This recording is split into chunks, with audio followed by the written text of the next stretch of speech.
Brought to you by V-Guard. Rashtrawadi काँग्रेसचे खऱ्या राष्ट्रवादी काँग्रेसचे अध्यक्ष जयंतरावजी पाटील, खासदार डॉक्टर अमोलजी कोल्हे,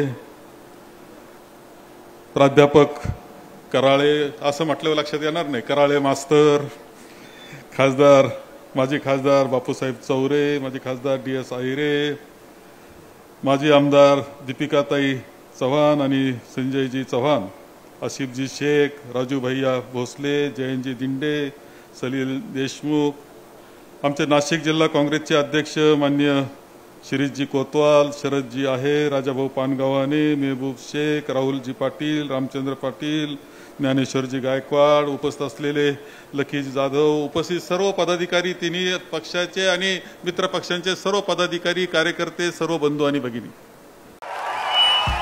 भाइयों बहनों, उनके राज में पावर रहे अनस्टेबल और हम रखे सब स्मूथ और स्टेबल।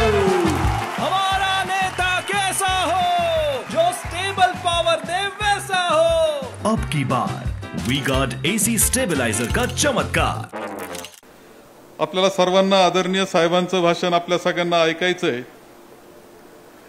आणि म्हणून मी जास्त आपल्याबरोबर बोलणार नाही, परंतु एक गोष्ट सांगेल की आपल्याला 20 तारखेला मतदान करायचंय। 2 दिवसामध्ये आपलं हे मतदान जवळ येतं आहे आणि ते लोकसभेला करायचंय आणि आपल्याला ते मतदान डॉक्टर शोभाताई बच्छाव यांना करायचंय, पंजाच्या चिन्हाला करायचं। ही विनंती करण्याकरता आम्ही सर्वजण येथे आलेलो आहोत।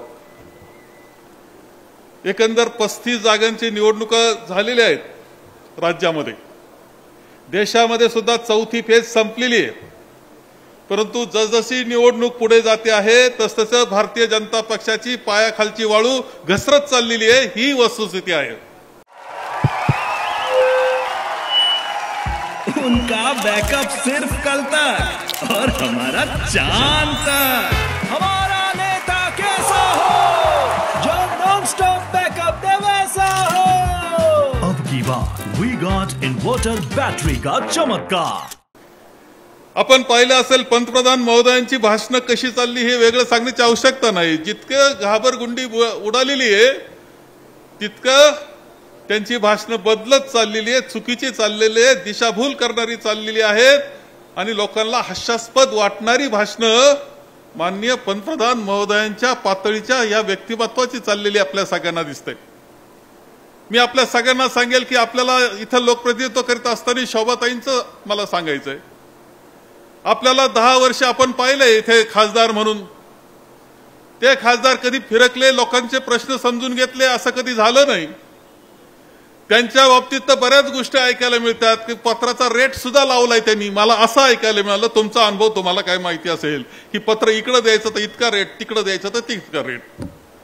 त्या पलीकडे हेही ऐकायला मिळालं की आपल्या या भागामध्ये सटाण्यामध्ये कोणतरी दांडगा माणूस एक आहे की जो सगळं काही ठेके त्याला घ्यावा लागतात आणि वसुलीची जबाबदारी सुद्धा त्याच्यावर आहे, असे दांडगे माणसं इथं ठेवलेत असं मला ऐकायला मिळालं।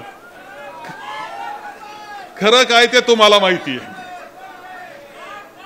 खरं काय ते तुम्हाला माहिती आहे। आणि मग आपल्याला कसं लोकप्रतिनिधित्व द्यायचंय? 10 वर्षामध्ये आपले जे आताचे विद्यमान खासदार आहेत डॉक्टर भामरे, हे खऱ्या अर्थानं पूर्णपणे सबसेल फेल झालेले आहेत, हे नाकारता येणार नाही। आपल्याला शोभाताईच्या निमित्तानं एक पर्याय पुढे आपल्या आलेला आहे।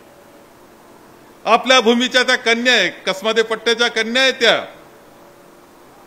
परंतु नाशिकमध्ये जाऊन कशा पद्धतीनं कर्तृत्व दाखवलं त्याचा अभिमान आपल्या सगळ्यांना, भावांना आणि आपल्या कुटुंबाला वाटला पाहिजे।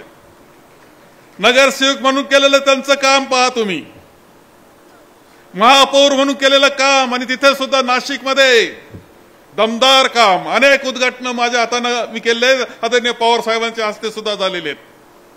आपल्याला अभिमान वाटायचा का नाशिकची महापौर आपली कन्या, आमदार म्हणून गेल्या, मंत्री म्हणून केलेलं काम त्यांचं मुद्दाम सांगेल की राज्यमंत्री होत्या त्या आरोग्य खात्याच्या, अत्यंत सुंदर काम त्या कालखंडामध्ये जे झालं त्यामध्ये ताईचं नाव वरच्या क्रमांकाला, हे आपल्याला सगळ्यांना मी सांगेल, वरच्या क्रमांकाला का सुंदर काम त्यांनी केलं। अनेक संस्थांमध्ये काम करत असताना जनसामान्याचं नातं जपण्याचं काम हे ताईंनी केलेलं आपल्या सगळ्यांना दिसत आहे। आणि मग आता शोभाताई पुन्हा तुमच्याकडे आलेले आहेत. मी आपल्या सगळ्यांना सांगेल की तुमची सुद्धा खूप मोठी जबाबदारी आहे की आपली कन्या पुन्हा आपल्याकडे आली, तिला मताच्या रूपानं साडी चोळी करण्याची जबाबदारी मात्र तुमची. हे कोणालाही नाकारता येणार नाही. ती आपली बहीण आहे, मुलगी कुटुंबातली. ती जर कर्तृत्ववान असेल आणि पुन्हा जर लौकिक आपला वाढवणार असेल तर तिच्या पाठीशी भक्कमपणे उभं राहिलं पाहिजे. काही आता बाकी नाही. 2-3 दिवस आपल्या कन्येकरता, 2-3 दिवस आपल्या कन्येकरता द्यायचे आणि निवड सटाणा ह्या भागात नाही तर जिथं जिथं संबंध असतील मतदारसंघामध्ये तिथे तिथे सांगा का शोभाताईला मतदान करा, पंजाला मतदान करा, एकच नंबरला नाव आहे. हे सांगण्याची जबाबदारी सुद्धा तुम्ही सगळ्यांनी घेतली पाहिजे. मी विश्वास देतो तुम्हाला की त्यांचा पुढच्या कालखंडामध्ये एक तुम्हाला खूप आनंद वाटेल, तुम्हाला अभिमान वाटेल असं काम. सटाण्याला सुद्धा आता माहेर घरीच एक ऑफिस खासदारांचं राहील, शोभाताईचं राहील तुमच्या कामं सोडवण्याकरता. आपल्याला अभिमान वाटेल असं काम त्यांचं झाल्याशिवाय राहणार नाही. आणि तुम्हाला आणखी एक गोष्ट दिसेल की पहिली महिला लोकसभेत पाठवण्याची, या मतदारसंघातली पहिली महिला असेल की लोकसभेमध्ये पाठवण्याचं श्रेय सुद्धा तुम्हाला मिळणार आहे. अनेक गोष्टी आहेत. आपल्याला मी विनंती करील की शोभाताईंना मतदान करायचं, आपली कन्या म्हणून करायचं हे खरंच आहे. परंतु याशिवाय सुद्धा या देशात चाललंय काय असा प्रश्न निर्माण होतो. माननीय डॉक्टर अमोलजी कोल्हे यांनी अत्यंत सुंदर शब्दामध्ये व्यथा तुमच्या आणि शेतकऱ्याच्या मांडल्या. ताईंचा अनुक्रमांक 2 आहे. 2 क्रमांकाला ताईचा अनुक्रमांक. डॉक्टर अमोल कोल्हे साहेबांनी अत्यंत चांगल्या पद्धतीने मांडणी केली त्याच्या कांद्याच्या शेतकऱ्याचे. परंतु या सरकारचं शेतकऱ्याबद्दलचं जे मत आहे ते तुम्हाला कांदा एवढं एक उदाहरण तुमचं आहे कारण जीवाभावाचा विषय आपला आहे, गरीब शेतकऱ्याचा विषय आहे. वर्षाची गुजराण त्या कांद्याच्या याच्यावर होते. त्यात कसं फसवलं जातं हे तुम्हाला कळालेलं आहे. निव्वळ जय श्रीराम म्हणून हा प्रश्न सुटत नाही हे पंतप्रधानांना दाखवून द्यायचं आहे आपल्या सगळ्यांना. परंतु शेतकऱ्याच्या बाबतीत ज्या वेळेस वर्षभर शेतकऱ्यांनी आंदोलन केलं, 10 महिने आंदोलन चाललं, 700 शेतकरी त्या आंदोलनामध्ये, दिल्लीच्या आंदोलनामध्ये मृत्युमुखी पडले.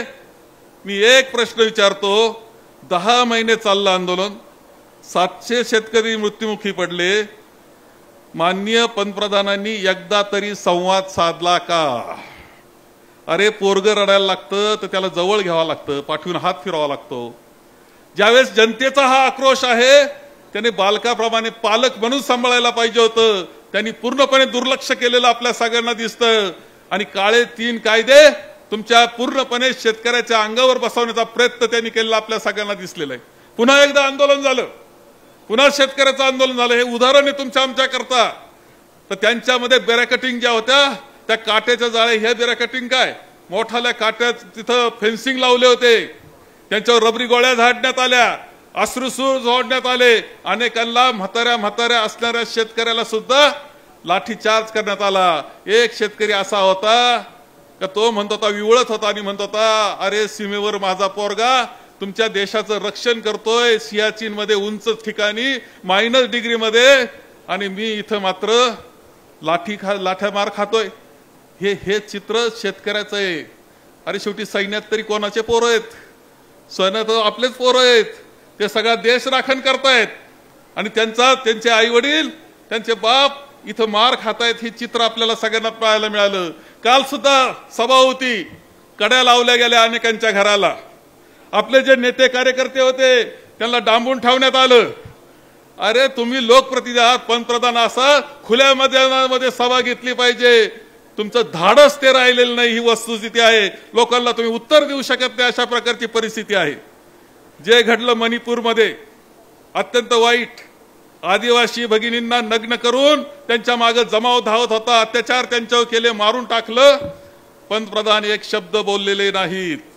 पहिलवान मुली ज्यांनी गोल्ड मेडल ऑलिम्पिकचे मिळवले त्या मुलींनी आक्रोश केला का आमच्यावर हा खासदार अत्याचार करतो, तो मोकाट फिरतोय, त्याच्या पोराला पुन्हा भाजपचं तिकीट आहे.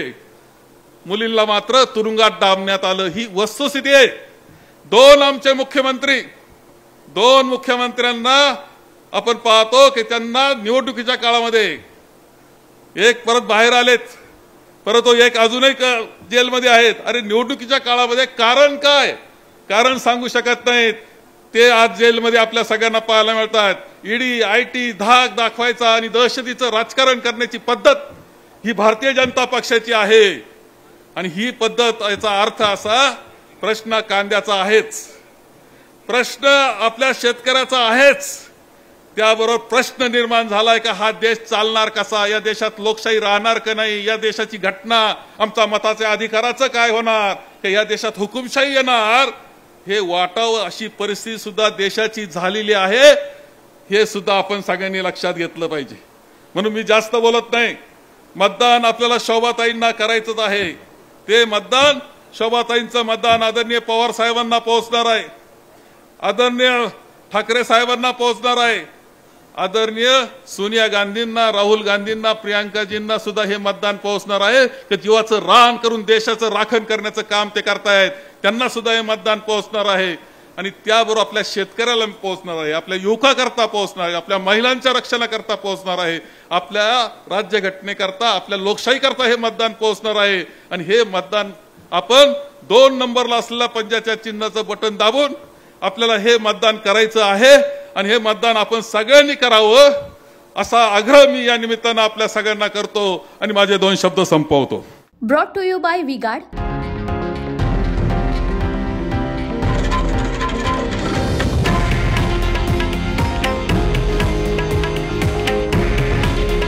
हे आहे देशातील नंबर 1 न्यूज नेटवर्क आणि आपण पाहत आहात TV9 मराठी.